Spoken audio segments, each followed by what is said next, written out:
The boutique manager thought humiliating a quiet woman would impress her wealthy customers, but she had no idea a black SUV was already cutting through the rain toward her store, carrying the one man who could destroy everything she had spent years building.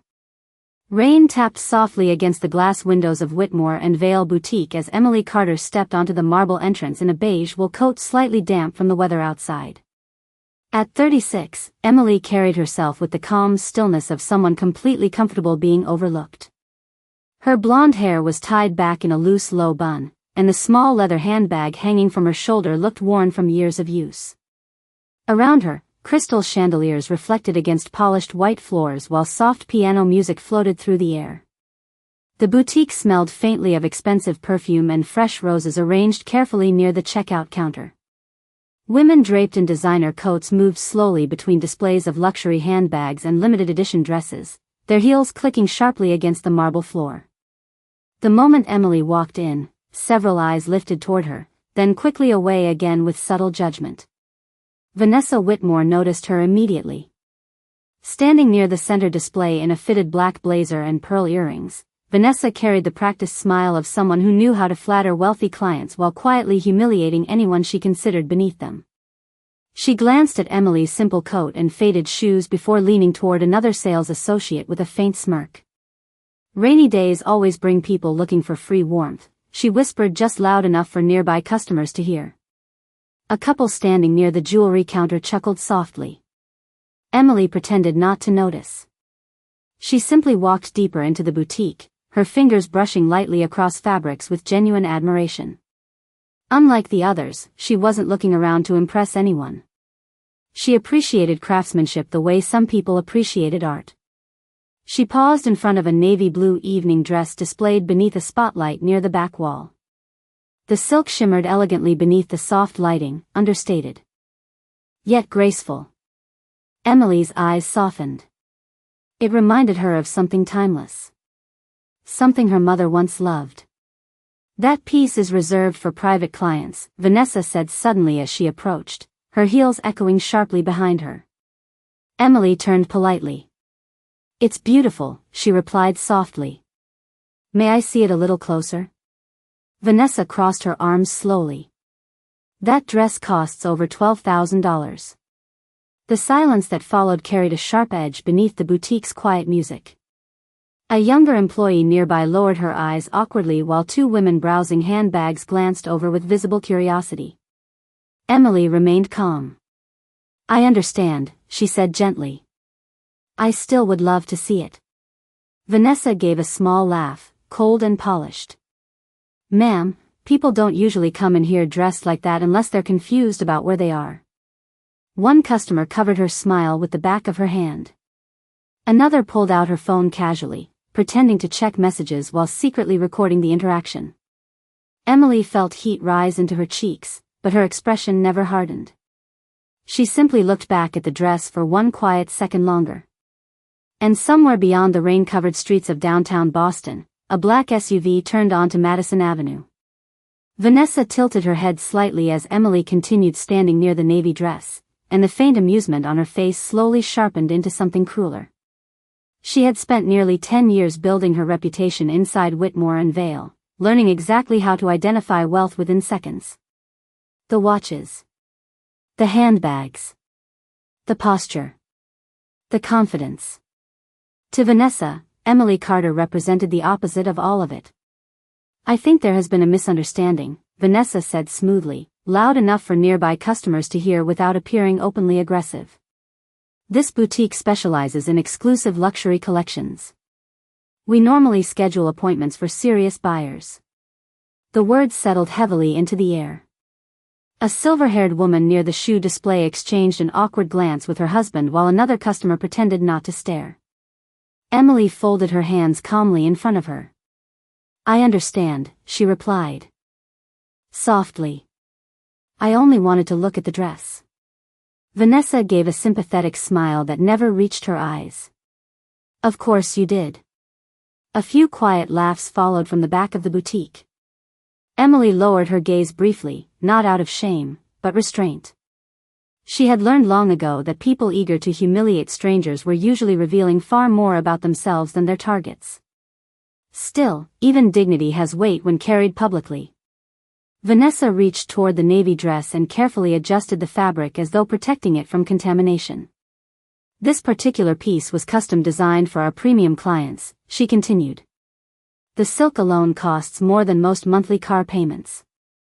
The younger sales associate standing nearby shifted uncomfortably. Her name tag read Chloe, and unlike the others, she looked embarrassed by the entire interaction. Ms. Whitmore, Chloe said cautiously, perhaps we could simply let her try it on if she wishes. Vanessa turned sharply, though her smile remained fixed. And if something happens to it? Will you personally cover $12,000, Chloe? The girl immediately fell silent.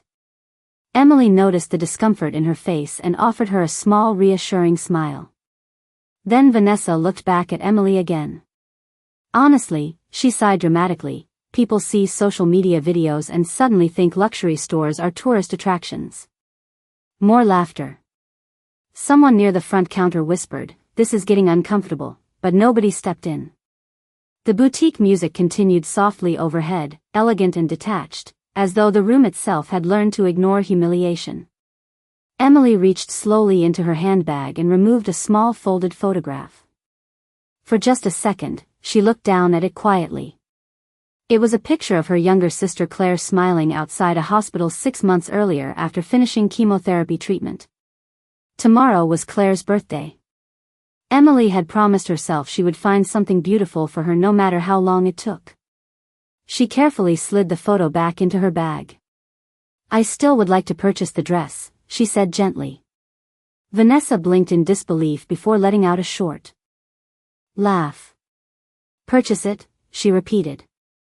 "Ma'am, I do not think you understand where you are." The room grew quieter now.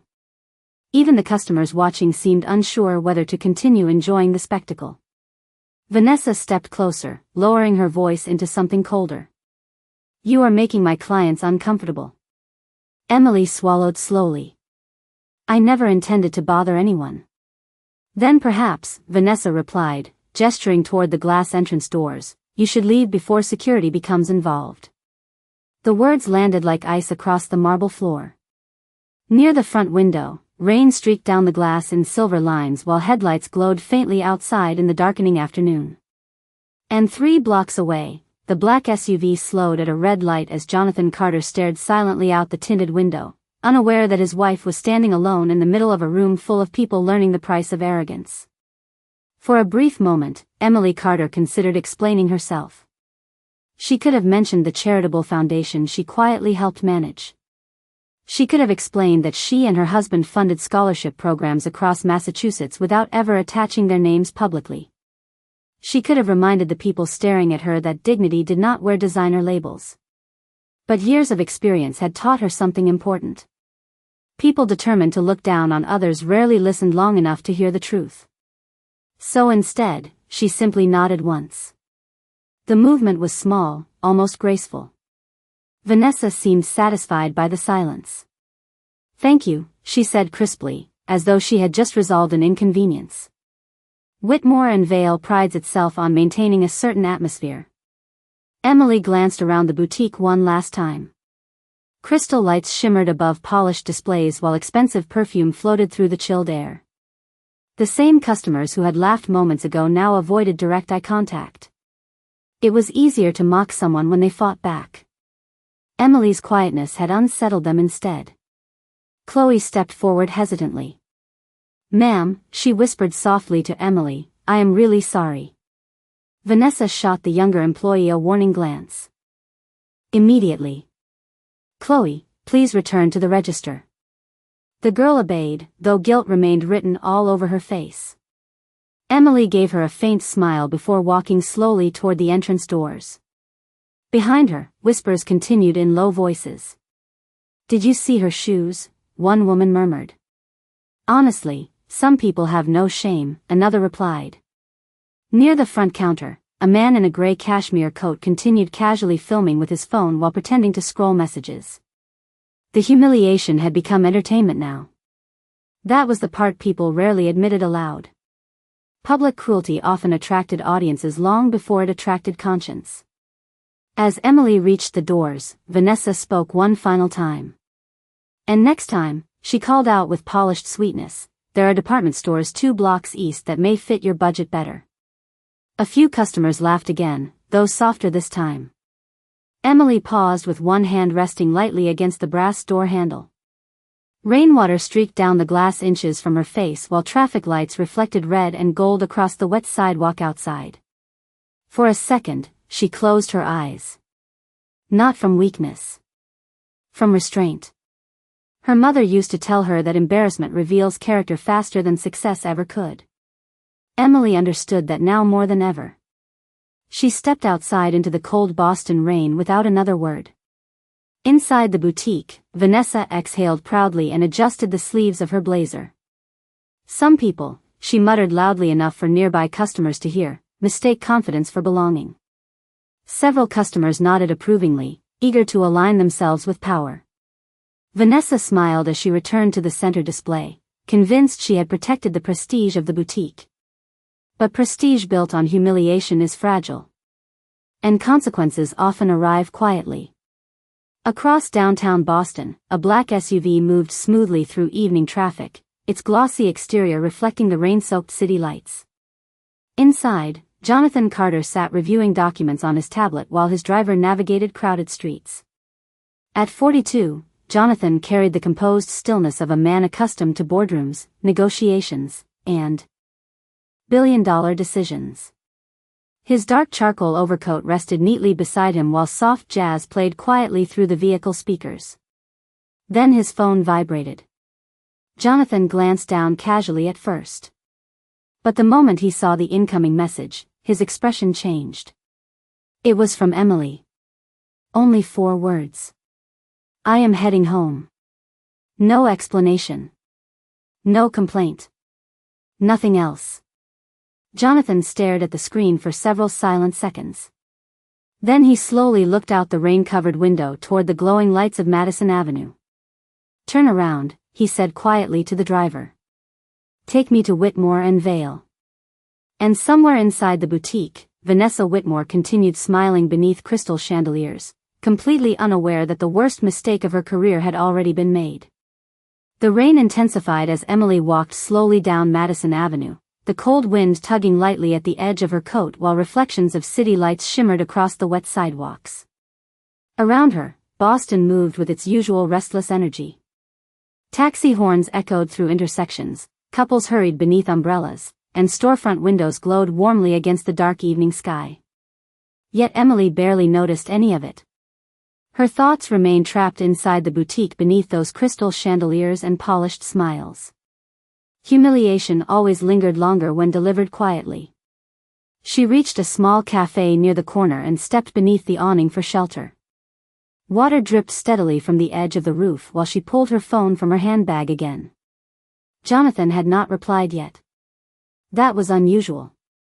Normally, he answered within minutes no matter how busy he was. Emily sighed softly and slipped the phone away. She did not want him angry. She especially did not want him involved. Over the years, she had watched powerful people confuse love with retaliation. Jonathan was not cruel, but he was fiercely protective when it came to her. And Whitmore and Vale had no idea whose patience they had tested. Back inside the boutique, Vanessa stood near the register reviewing evening sales with visible satisfaction. Honestly, she said while scanning receipts, people think confidence can replace class these days. One customer nodded approvingly while sipping complimentary champagne. You handled that very gracefully, the woman added. Vanessa smiled proudly. Praise came easily when people mistook arrogance for professionalism. But Chloe remained quiet at the far register, folding tissue paper with nervous hands. The scene earlier continued replaying in her mind. Emily had never raised her voice. Never insulted anyone. She had simply stood there absorbing humiliation with heartbreaking calmness. Something wrong? Vanessa asked sharply after noticing Chloe's silence. No, ma'am, Chloe replied quickly. Vanessa adjusted a display handbag beneath the spotlight. You are young, Chloe, so let me teach you something important about luxury retail. Appearances matter. Clients expect exclusivity. The second people stop feeling special, businesses collapse. Chloe nodded mechanically, though deep down she knew exclusivity and cruelty were not the same thing. Before she could respond, movement outside the front windows caught everyone's attention. A long black SUV rolled slowly to the curb directly in front of the boutique, its glossy exterior reflecting the rain like black glass beneath the city lights. The vehicle itself carried a presence that silenced conversation almost instantly. Even customers near the fitting rooms turned toward the entrance. Vanessa straightened immediately. "Well," she murmured softly, smoothing her blazer, "now that looks promising." The driver stepped out first, opening a large umbrella against the rain. Then the rear passenger door opened. Jonathan Carter emerged slowly from the SUV, his polished black shoes touching the wet pavement with calm precision. He wore a charcoal overcoat over a tailored navy suit, and even from behind the glass, his presence changed the atmosphere inside the boutique. The room grew noticeably quieter. Several customers recognized him immediately. One man near the jewelry counter whispered under his breath, "That is Jonathan Carter." Another customer looked stunned. "The Carter Holdings CEO?" Vanessa's confident smile widened instantly. She had spent years hoping someone from Carter Holdings would walk through those doors. Their investment group owned nearly 40% of the luxury retail developments across downtown Boston. Securing a relationship with them could elevate Whitmore and Vale into an entirely different level of prestige. Vanessa quickly checked her reflection in the nearby mirror before hurrying toward the entrance. "Everyone straighten the displays," she whispered urgently. "And somebody prepare champagne immediately." But as Jonathan stepped through the boutique doors, rainwater still glistening across his dark coat, he did not glance at the handbags, the displays, or the champagne being rushed toward him. His eyes moved calmly across the room only once before settling on Vanessa Whitmore. Then, in a voice so controlled it became terrifyingly quiet, he asked a single question. "Where is my wife?" The entire boutique went silent. The silence inside Whitmore and Vale became so complete that even the soft piano music overhead suddenly felt too loud. Vanessa Whitmore stared at Jonathan Carter as though her mind could not fully process what she had just heard. Around the boutique, customers exchanged stunned looks while the man who had secretly recorded Emily lowered his phone slowly beneath the counter. Jonathan stood motionless near the entrance, rain droplets still clinging to the shoulders of his charcoal coat. His expression remained calm, but there was something far more unsettling than anger in his eyes. Disappointment. Controlled. Cold. Precise. Vanessa recovered first, forcing a nervous smile onto her face. "Mr. Carter," she said quickly, her voice suddenly softer than anyone had heard all evening. "What an incredible surprise. If we had known you were visiting tonight, we would have prepared a private fitting experience immediately." Jonathan did not respond. He simply repeated the question. "Where is my wife?" The room remained frozen. Chloe looked down at the floor while one customer quietly stepped backward as if trying to escape the tension filling the air. Vanessa swallowed carefully. "Your wife?" she asked weakly. Jonathan reached calmly into the inside pocket of his coat and removed his phone.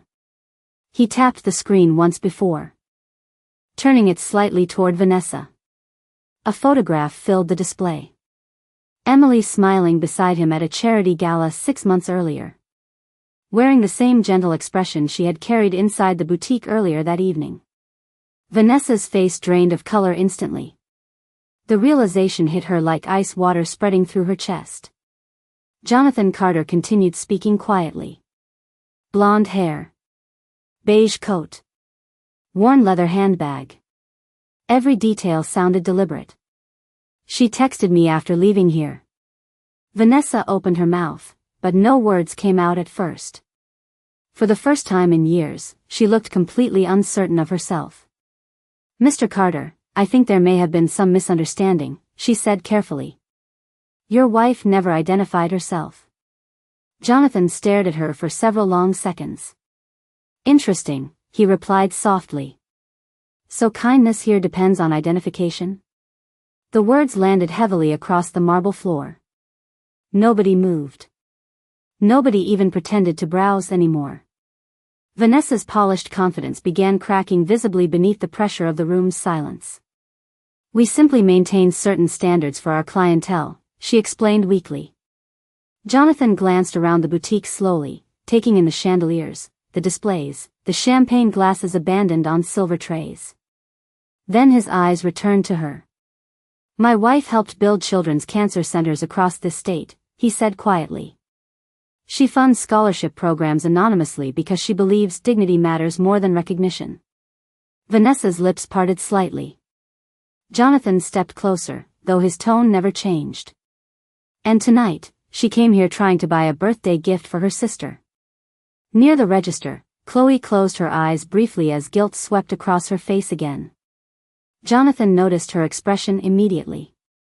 He could always tell who participated in cruelty and who merely stayed silent around it. There was a difference. A painful one. Vanessa attempted another smile, but her voice trembled now. Mr. Carter, if there has been any offense caused, I assure you we value all customers equally. A faint sound escaped from one customer near the jewelry counter. Not laughter this time. Embarrassment. Because everyone in the room knew the lie the moment it was spoken. Jonathan looked toward the front windows where rain continued sliding slowly down the glass outside. Do you know what destroys businesses? He asked calmly. Vanessa shook her head slightly. People think it is competition. Poor sales. Bad markets. He paused. It is arrogance. The room went silent again. Then Jonathan slowly pulled another item from his coat pocket. A black leather portfolio embossed with the silver crest of Carter Holdings International. Vanessa stared at it as fear finally settled fully into her expression. Because Whitmore and Vale was not merely located inside Carter Plaza. Their entire lease agreement depended on Carter Holdings renewing the property contract in less than 3 weeks. And suddenly, the crystal chandeliers above her no longer felt elegant. They felt fragile. Vanessa Whitmore felt the strength drain from her legs as she stared at the silver crest stamped into the black leather portfolio. Around her, the atmosphere inside the boutique had completely transformed. Only 20 minutes earlier, customers had laughed quietly while Emily Carter stood alone near the entrance trying to preserve her dignity. Now those same people stood motionless beneath the chandeliers, avoiding eye contact as embarrassment spread silently across the room. Jonathan Carter remained perfectly calm. That was what frightened Vanessa most. Men with power often shouted when angry. Jonathan did not need to. His silence carried authority far heavier than raised voices ever could. He placed the portfolio gently on the marble counter beside the register. Carter Holdings purchased this property 8 years ago, he said evenly. At the time, Whitmore and Vale was struggling financially. My firm approved your lease extension personally. Vanessa swallowed hard. Her carefully polished confidence had disappeared completely now. Mr. Carter, she began cautiously, if there has been a misunderstanding tonight, I would appreciate the opportunity to personally apologize to your wife. Jonathan looked at her for a long moment before responding. Do you know why Emily dresses simply? He asked quietly. Vanessa said nothing. Because she grew up watching her mother work double shifts at a diner just to pay medical bills. His voice remained calm, but every word seemed to tighten the air inside the boutique. Because she believes people deserve respect before status. Near the fitting rooms, one customer slowly lowered her champagne glass, visibly uncomfortable now. Jonathan continued. Last winter my wife spent Christmas Eve delivering coats to homeless shelters without cameras, without publicity, without posting photographs online. He glanced briefly around the room. And tonight, this boutique treated her like an inconvenience because she did not look expensive enough. Nobody spoke. Even the soft piano music overhead seemed distant now. Vanessa tried to steady her breathing. I assure you that was never our intention. Jonathan finally looked directly at her again. Intentions reveal themselves through behavior. The words landed softly, but the effect was immediate. Vanessa lowered her eyes for the first time all evening. At the far register, Chloe quietly wiped tears from her face before anyone noticed. Jonathan saw it. "You," he said gently toward her. Chloe looked up immediately, startled. "Did you participate in humiliating my wife?" The young employee shook her head quickly. "No, sir. I tried to help her." Jonathan nodded once. "Then you still understand something this room forgot."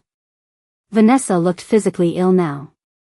Outside the boutique windows, rain continued pouring across Madison Avenue while headlights reflected like blurred gold against the pavement. The city moved normally beyond the glass, completely unaware that lives inside the boutique were quietly changing forever. Then Jonathan reached into his pocket and removed his phone. Vanessa's face tightened again. "I have already contacted our legal department," he said calmly. "Tomorrow morning Carter Holdings will begin reviewing every active retail lease connected to this building." A soft gasp escaped from someone near the jewelry counter. Vanessa stepped forward instinctively. "Please," she said quietly, desperation beginning to replace pride. "Whitmore and Vale employs over 40 people. Losing this location would destroy us." Jonathan studied her silently for several seconds. The irony hung heavily in the room. Only an hour earlier, Vanessa had treated Emily as though dignity belonged exclusively to wealthy people. Now she herself stood terrified of losing everything. "Do you know what my wife texted me before I arrived?" Jonathan asked. Vanessa shook her head faintly. Jonathan's expression softened just slightly. "She told me not to overreact." Several people lowered their eyes immediately. Because suddenly Emily's grace felt far larger than everyone else's cruelty. Jonathan picked up the portfolio slowly. "That is the difference between strength and insecurity," he said quietly. "One humiliates people to feel important. The other remains kind even after being humiliated." The room fell silent once more. And for the first time that evening, Vanessa Whitmore finally understood that luxury could decorate a room, but it could never hide an ugly character. For several long seconds after Jonathan Carter finished speaking, nobody inside Whitmore and Vale moved at all. The chandeliers still glowed warmly above polished marble floors, but the boutique no longer felt luxurious. It felt exposed. Every whisper, every laugh, every smug glance from earlier in the evening now hung over the room like something rotten finally dragged into daylight. Vanessa Whitmore stood frozen beside the register, her carefully rehearsed confidence shattered completely. She looked around the boutique as if searching for support, but nobody came to her defense now. The same customers who had enjoyed watching Emily humiliated suddenly found the displays fascinating again. Embarrassment has a way of making people very quiet. Jonathan adjusted the cuff of his sleeve calmly before turning toward the entrance. "Mr. Carter," Vanessa said quickly, desperation cracking through her voice now. He paused without looking back. "Please allow me to personally apologize to your wife. I can explain everything." Jonathan remained silent for a moment. Then he turned slightly toward her. "You already explained everything," he replied quietly. "The moment you decided someone without designer labels deserved less respect." Vanessa lowered her eyes again.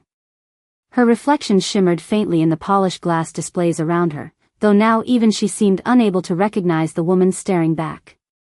Near the front counter, the customer who had recorded Emily earlier slowly deleted the video from his phone, his face flushed with shame.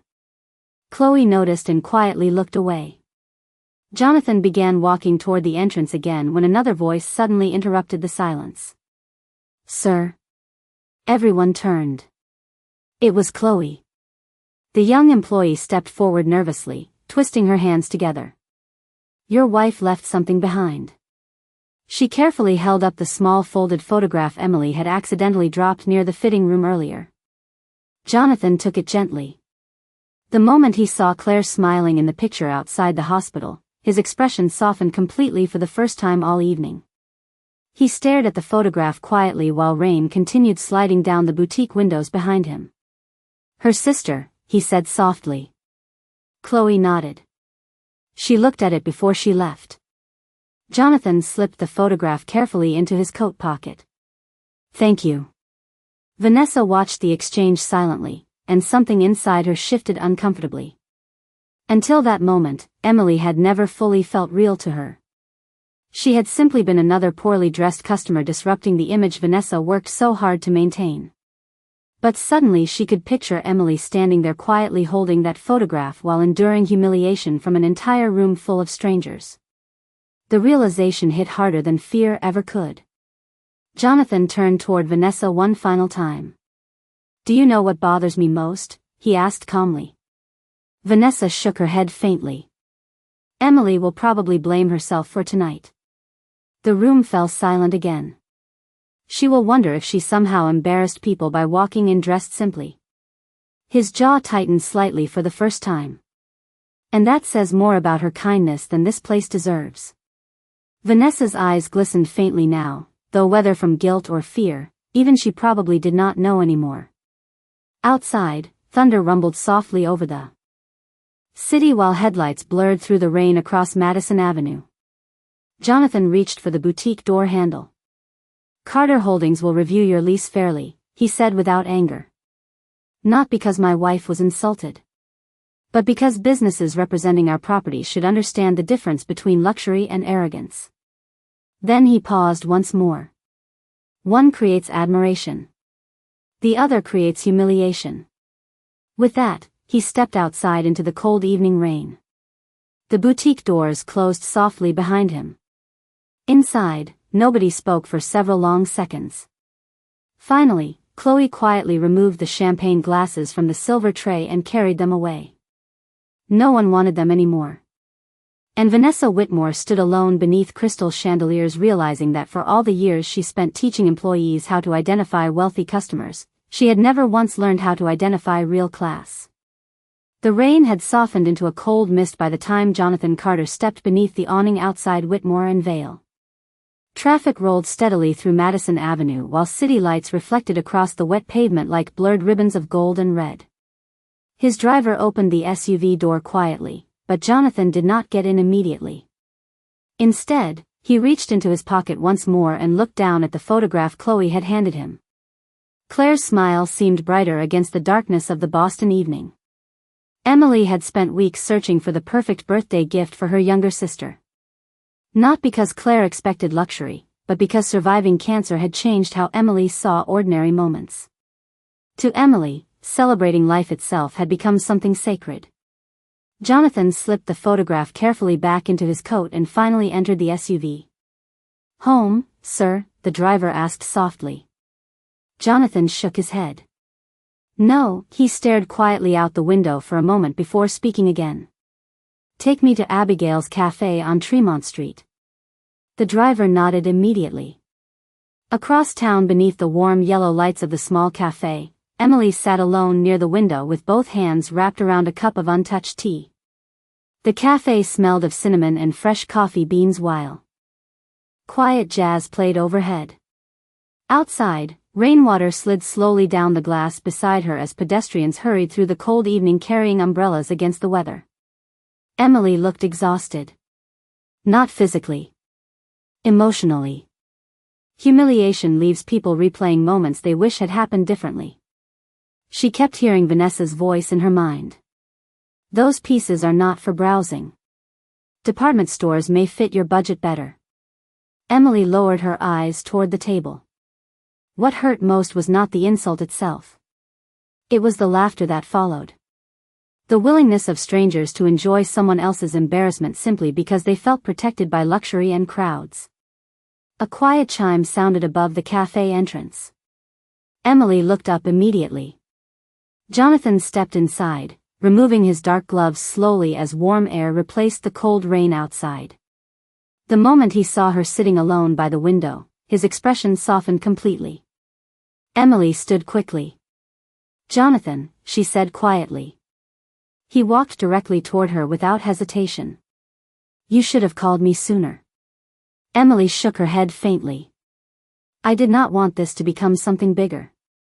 Jonathan sat across from her while the waitress respectfully gave them privacy. "Too late for that," he replied gently. Emily managed a small tired smile before looking down at her cup again. I hate scenes. Jonathan studied her silently for several seconds. Even after everything she endured inside the boutique, she still seemed more concerned about causing problems for others than protecting herself. That was Emily. Always softer than the world deserved.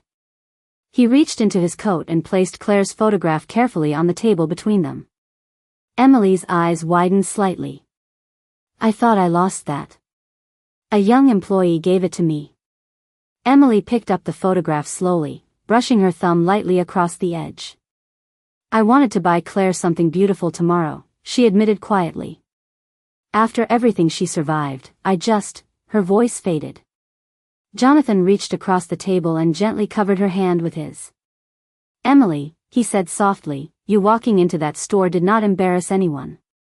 She looked at him. Uncertainly. Jonathan's expression remained calm but firm. The only embarrassing thing tonight was how they treated someone kind.